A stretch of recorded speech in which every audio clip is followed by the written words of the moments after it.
중국 진나라에 일이라는 법관이 있었습니다. 어느 날 일이는 예전 판결 기록을 살펴보다가 자신이 누군가의 거짓말을 듣고 무고한 사람에게 사형을 판결하여 그 사람을 죽게 한 것을 알게 됐습니다. 그러자 일이는 자신에게 사형을 판결하고 스스로 감옥에 갇힙니다. 이 소식을 당시 진나라를 다스리던 문공이 듣고 감옥으로 일이를 찾아갑니다.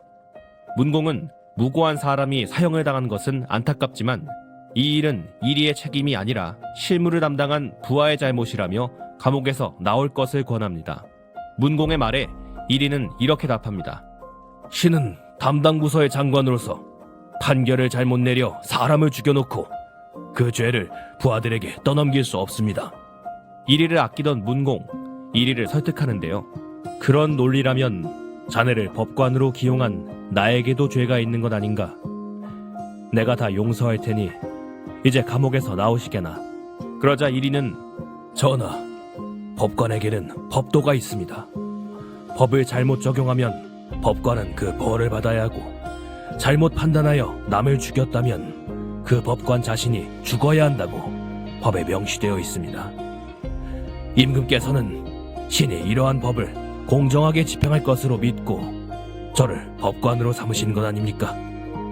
그런데 신이 부족하여 거짓말을 제대로 헤아리지 못하고 억울한 사람을 죽였으니 그 죄는 사형에 해당합니다.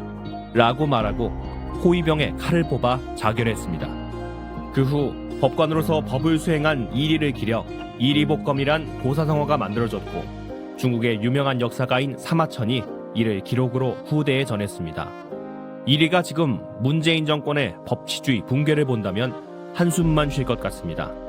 김경수 경남지사의 1억 건에 달하는 댓글 조작과 여론 호도 사태에 대해 1심 판결을 맡은 성창호 판사가 징역 2년의 유죄 판결을 내리자 문재인 정권은 성창호 판사를 사법행정권 남용 연루 혐의로 올감했고 대법원은 성 판사를 재판 업무에서 배제하며 징계를 거론하고 있습니다. 김경수 경남지사의 2심을 맡은 차문호 판사는 이런 상황이 두려운 것인지 김 지사에 대해 사실상의 석방과 다름없는 특혜성 보석을 결정했고요. 그것도 모자라 문재인 정권은 헌정사상 유례없는 고위공직자 범죄수사처, 즉 공수처를 만들기 위해 모든 수단을 동원하고 있습니다.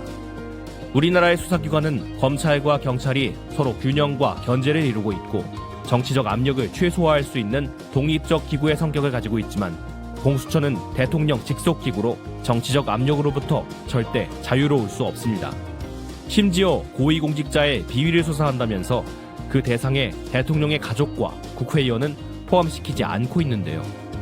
대통령의 명령을 따르지 않는 고위공직자에 대한 압박의 수단으로 선거에서 반대편 유력 후보를 옥죄기 위한 수단으로 전락할 가능성이 높습니다.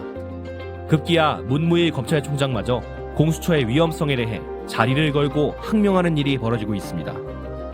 법은 국민을 보호하기 위해 운영되어야지 정권을 지키기 위해서 쓰여지면 안 될 것입니다. 이를 안 일이는 법을 적용함에 있어서 공명정대했고 수사가 잘못돼 억울한 누명을 쓰는 일을 막고자 자신의 생명까지 바쳤던 것입니다. 문재인 정권은 법을 지키기 위해 목숨을 버리던 이리의 결기를 명심해야 할 것입니다.